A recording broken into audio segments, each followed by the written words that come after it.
Welcome to the Social Podcast, where no discussion or debate is off limits. And you know what? I'm so happy to be back, but I'm also really happy because I understand there's a super fan who is celebrating an 84th birthday in the audience. I just want to give a shout out. 84 years young in our front row. Happy birthday. Happy birthday. Does not look a second over 60. I don't know what you're doing, but we need to know. We'll talk to you on commercial break.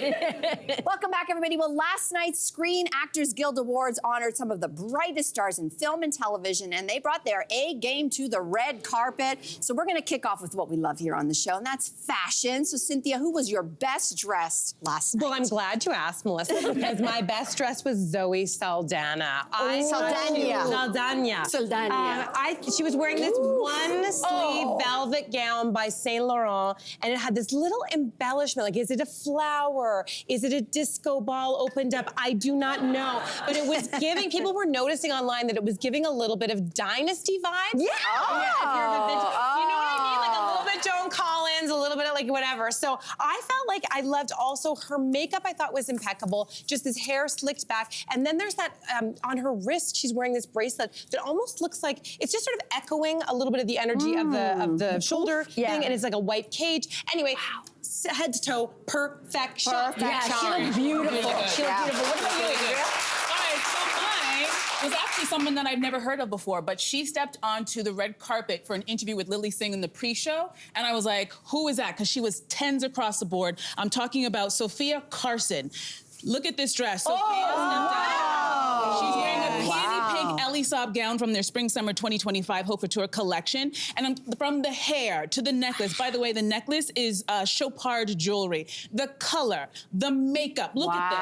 This is incredible. 12.37 carat round-shaped white diamonds and an additional 76.11 carats of diamonds and an 18 carat white gold Chopard Haute Joaillerie collection. Oh, Not that we can afford any of the things that I just mentioned. Yes. The color of that gown is so beautiful. It's the cut, it's the fit, it's her makeup, it's the jewels. It was a 10 out of 10 every single way from the head right down to the toes. It's giving like statue. So beautiful. Gorgeous. That was my favorite. Well, for my best dress, I went with Quinta Brunson. Oh. She looked so... Wow, that is an interesting reaction, and it's a reaction Jess, that I had from some colleagues who said she looked like she was wearing her grandmother's doily, and that is precisely why I liked it. But it's so ethereal and whimsical. There's doily chic. This doily chic. It has this beautiful unicorn sort of stitched in the bodice there, right across the breastplate, if you will. I just think it's stunning, and it's Dior, and she's got Tiffany jewelry on, and she's beautiful, and I don't care if you guys don't like it. Good, we like that. With your whole chest, Jess. I've never seen something of that material, I feel like, on a red carpet. Correct. So You've seen it on a table at your grandma's. I don't mind it. Oh, yeah, okay. Well, I'll go a bit of a different route. My favorite last night, the second she hit the red carpet, I said, she's my best dressed, Cynthia Erivo. And this was haute couture, baby.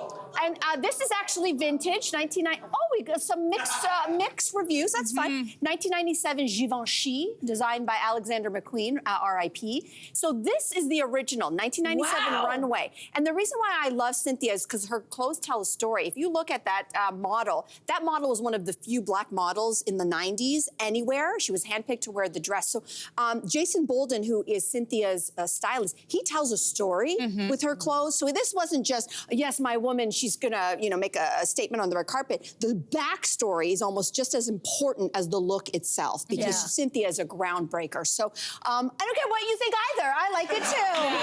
I really do. Well, so listen, that's who really rocked, we thought, the red carpet last night. But there were some people who took risks as well. So I'm going to stick with the Wicked theme. Of course, Cynthia Erivo played Elphaba on Wicked because her co-star for me last night was the one who took a big risk, and that is Ariana Grande. And I'll tell you why this was a risk for me. Because she looks lovely. It's not that she doesn't. The risk for me is that she's very pale. And this hue, which was everywhere on the red carpet, I thought washed her out. She looks like the character from Wicked. Like she looks like Glinda. She was wearing as yes, Glinda. She does. Yeah. Right? And she's been very kind of almost cosplaying Glinda the whole red carpet season. And so she's very fairy-like. She's like a fairy. So I didn't like it because I want to go back to singer-songwriter, AKA Grammys, Ariana Grande, because when she does Grammys, this is how I like to see my singers. Do you know what I'm saying? She was almost understated. Well, a great point, Jess. I thought she was too demure at the SAG red carpet, so I thought it was a risk to play it quiet. Oh my gosh! I think I agree with you. I agree with you. Too demure. For my risk takers, I went with a pair that co-star in the show The Diplomat. I don't know if you've seen that, starring Kerry Russell, and it's Ali On and Ato Asando, and they, to me, like they play supporting characters in the show, but they walked that red carpet with like main character energy. Like starting with her, I just think this dress is stunning. It's so unusual. Again, like I think it's taking a risk to do something unexpected. And I'll tell you who did it. It's Ashy Studio. It's a French brand, this dress. It's gorgeous. Beautiful. And that bodice asymmetrical. Can we pause and then that beautiful skirt. I mean, it's... talk about it. No. Well, it's giving a little bit of burr, like a burr. You know, you go into the forest. Yes. To your, but also a little bit of coral, like something from the sea. Exactly. And you know what it's not giving me? Prom dress. And I think that's why I gravitate towards, whether it's my best dress or risk taker, things that are a little outside of the box. And he just looks stunning. It's tuxedo on top from a Brooklyn designer, and then it's all party on the bottom. Apparently he helped style him himself. And this the audience has turned on you. The audience is knowing. They're not afraid to be Tough crowd. Not only unsure about it, it's just like a full-on no. I think this is how you walk a red carpet. Interesting. It's not the same old interesting. You're just knocking it out of the park today, Jess. From the doily to the skirt. Okay, so mine is Demi Moore, and who usually always knocks it out of the park. But I think she's wearing this black gown that's custom from Bottega Veneta. And the reason why I say this was a risk taker is that leather is a very difficult material to pull off on a red carpet. Also, the structure of the leather for the bustier part, and then they tried to go soft on the bottom with this softer material, and I just feel like I wish I could reconstruct this. No, I think I'm a designer at Bottega. But they needed to do something softer up top, maybe even the color, and then where the ruffle and the softness hits her, it's an awkward place. Yeah. And I just feel it just is a little hard, almost kind of like a modern day Addams family, Morticia Addams family. Which I don't think is what they were going for, and even that Tiffany necklace couldn't save this outfit. So it was a It looks like it's three dresses in one, kind of, like one section needs to be. It's too hard and it's too soft in the wrong place. Yeah. And she's a stunning woman. She's an easy person to dress, but this just wasn't it for me. Didn't hit. But you said well, I chose someone who I wasn't aware of beforehand, so that's actually a good thing, right? She was so noticeable. Her name is Danielle Deadweiler, and she wore this dress, which is actually a Louis Vuitton red structured dress. So wait for the pan down, which is like it's tulle is the material, and wait It's gonna be a shocker. It's gonna be a shocker. Oh, you weren't expecting that, eh? You were like, oh, it's all good, and then whoa. That first photo of her looks like she wasn't expecting Right? it. No one. But it's an interesting thing. It is rare to see a totally different kind of silhouette and shape. People, of course, on the internet were having feelings. People were comparing it to a lampshade, of course, or a plunger. I think it looks sort of like the plunger one is a bit funny. But I feel like it's more of an origami shape. Like it's a sculpture. And she's trying to stand out. She's trying to stand out. She sure and did. it worked. I want to know more about her. So bravo. Yeah, she took a risk. Job well done. Took a risk. But you know what? She won the night. In that dress, you can eat whatever you want. No one's gonna know. But you know you can't do. You can't pee in that dress. You probably can't pee in that dress. How? Are you grab it? That would be incredible. Over the to pee toilet. in. There's not enough room in that stall. I'm telling you right now. They got big stalls in Hollywood. Big stalls. it was a good night for Timothée Chalamet last night. He picked up the award for Best Actor in a Leading Role for playing Bob Dylan in A Complete Unknown. Although his acceptance speech is getting mixed reaction online. Take a look. And I know we're in a subjective business, but the truth is, I'm really in pursuit of greatness. I know people don't usually talk like that, but I want to be one of the greats. I'm inspired by the greats. I'm inspired by the greats here tonight. All right, so what was your reaction to his speech? You guys have been very vocal all show, so don't hold back now. You know. Okay, mixed. Listen, I don't want to knock anybody's hustle, but Timothée, that should have stayed in your journal, my friend. Hey. Inside thoughts. I'm sorry, Timothée. You know, there's like inside thoughts and outside thoughts. And he just blurted it out. And I just thought to myself, you little brat. Really? And I felt that if my daughter up there went up there and said something like that, I'd be like, to quote one Kendrick Lamar, be humble. Here's the thing with acting. It's not like a sport where you can rack up numbers. You know, oh, I've got so many wins and I'm the best and I'm the next Michael Jordan, I'm the next Tiger Woods. It's not like that in art. Art, guess what? Guess who determines if you're great? Your audience, not you. So sit down. Oh, really? Wow. But he mentioned some other actors. He said like sort of in the sphere of like a Marlon Brando, a Daniel Day-Lewis. He wishes. But no, but that's what he was saying. That's what he was saying. He wants to be in that school. Yeah. The tea is hot. Yeah. Do you think our reaction, because I had a mixed reaction because part of me was like, oh my God, to be that young again, to say stuff like that. And the kid, I shouldn't call him a kid. He's 29. He's 29, you know, and he's been in the business for a minute. 2008. 2008, but his breakout role was 2017, so that's less than a decade. And I'm just thinking about the people in the audience, like an Adrian Brody, who was, by all accounts, supposed to win that award last night, and he didn't get it. And can you imagine just being like, yeah, way to go, Timothée, because Adrian Brody got his first Oscar in 2003, and that's supposed to sort of launch an actor's career. But flash forward 22, 23 later, and Adrian Brody is only nominated again. And so it's like, Hollywood's fickle. Kid, sit down, kind of thing. Do you know what I mean? Yes. Like, it's so interesting, the lenses of just like, I didn't see it that way. Like, he was there with his mom, who he credits for a lot of his like artistic background and whatever. And so people online were saying, oh, it was really cringe. I didn't think his speech was cringe. I did have thoughts about his outfit, but apparently I know, but he was a risk taker for sure. But he was doing it in homage to Bob Dylan. It actually is an outfit that I think Bob Dylan like pretty much wore the identical outfit. Yeah. Anyways, he wasn't comparing himself to Bob Dylan. Let's just get clear with that. It was just the lens. I guess everybody receives it differently. Yeah. I just saw it as him saying, I admire the people in this room, which is what he said.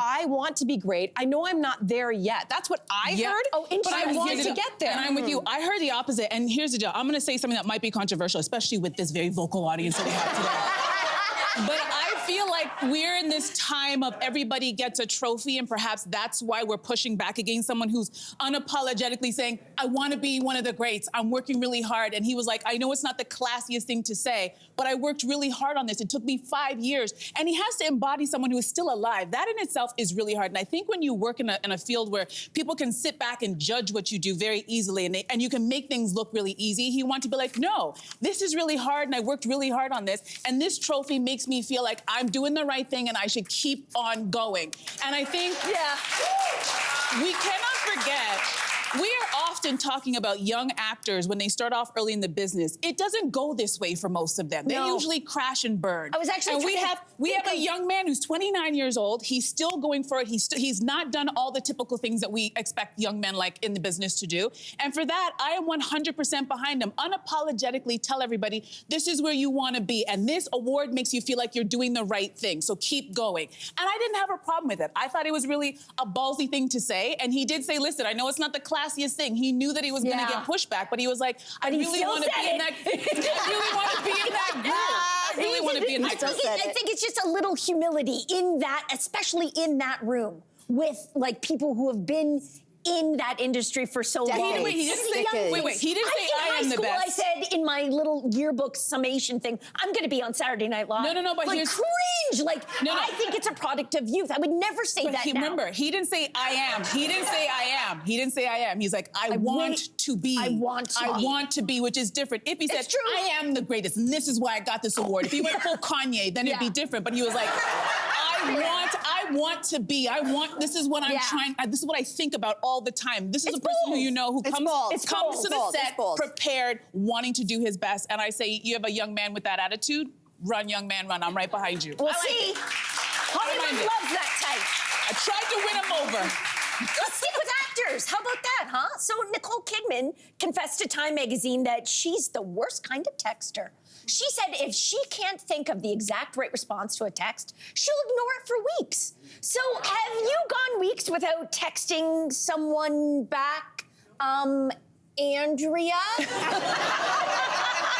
You know what? I feel attacked in this moment, and I feel like the producers put this in here just for me because they know. And let me just defend myself. Okay, the technology is wonderful. We have texting, which is great. You no longer have to wait till you get home to listen to your answering machine or miss the note, and it's wonderful. But I also feel like we're also inundated with so many messages. It's your personal email, your work email, the text messages, the WhatsApp group, and it's a lot of pinging during the day. So I feel like my brain is like, if it's not an emergency, we've read it, and we've taken it in, and sometimes I might forget to give you a little response, and then the response, you guys don't like the KK. That's a problem. You want a full sentence, and sometimes I don't have it. Okay, let me dive in here. So we have a group chat. And the only way we get a response from you, Andrea, is Andrea getting up to your face and saying, yes. Did you see the message in the group chat? I'm old school. I need you to lock eyes with me. You're right, Melissa. I did read that. I did read that. And here's my response. I'm a little old school. Talk to me face to face. I'll always give you the answer. You text me, I might get back to you. I might not. KK.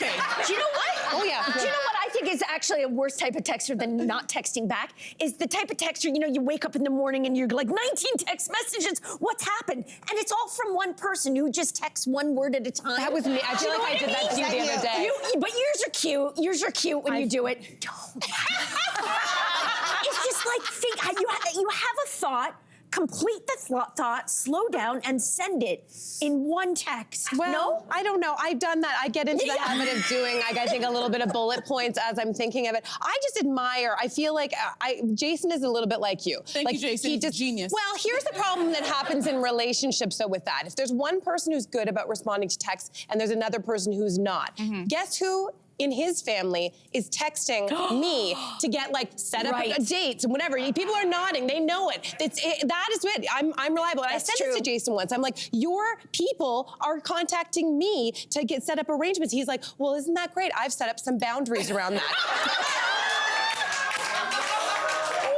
It's a good point. Jason, it is a good point. Wow. It is a good point. I'll just leave that there. Hopefully I think he's you're watching. going to start pulling some Andreas and not responding. There you go.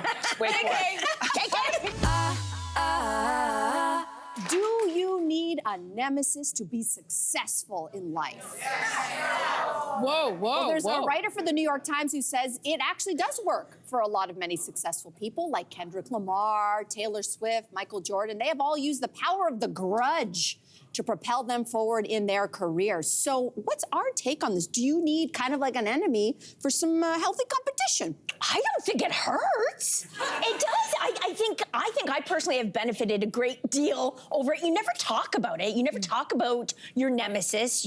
They don't know. No one else knows. But it does propel you forward. It's that feeling of when, you see someone in your field or you see someone doing something that you want to do, and you think, that guy or that woman, they're doing it, and it makes you think, well, if they're doing it, I can do it. And I like that feeling. Well, that's interesting. That's a different take on that. Because, so the definition of nemesis is a long-standing rival. Yep. And I think to myself of somebody who, maybe when I was younger, there would be someone who was doing something that I wanted to do, and I was mad at them for it, right? It made me angry, which was usually an indicator light that it's like, oh, they're doing something that I actually want to do. Once I figured that out, I don't have a nemesis anymore. I don't feel like I focus on other people's stuff. And I think in this, the author points out in this that deep down, that a desire for a nemesis often comes back to your own insecurity.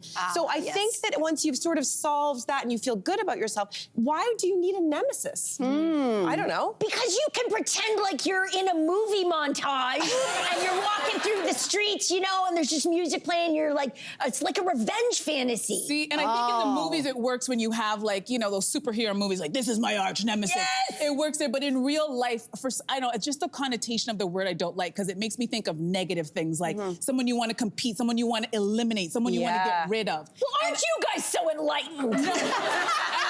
I prefer the ideology of iron sharpens iron. I'd rather be in a group with somebody who makes me do better, where I'm like, I know they're bringing their A game, so what am I gonna bring to the table? That's what I want. I want that kind of feeling, not like, oh, they're doing this, I'm angry about it. No, more like, okay, this person, I know they're gonna come with their A game, so this is, what do I have to do to make sure that I'm up to par? Because I think if you're in a group and you're the best or the smartest or the fastest person in the group, you're in the wrong group, darling. Yep, right? I agree. You want to be with people who make you rise. Motivates you. And I think nemesis feels negative. I agree with that. I agree with that. And to me, it also assumes that everybody is motivated by the same thing.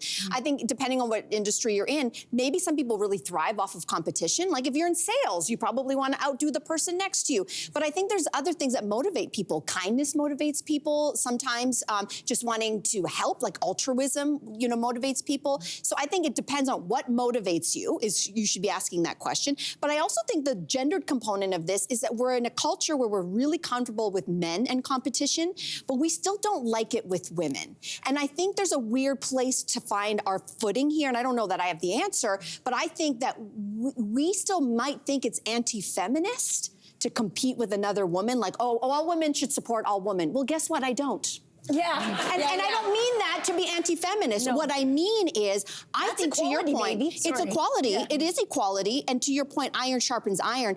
I just want to know that, listen, you're great and I'm great and we got a healthy competition. And who benefits from that? Not only do we, the next generation benefits because we push everybody's performance level higher. Yeah. Look what's going to come up next to us, right? So I think that I'd like to take the gender component out of this and get comfortable with women competing with other women. I think it's okay. Yeah, I think, It sounds like okay. Yeah, it sounds like if your motivation is your nemesis, what happens if your nemesis resigns? Then what? Then you become your own nemesis and you turn into a monster. Right? Once that person's gone, what are you doing? Subscribe to the Social Podcast so you don't miss a fiery debate. Until next time, socialites.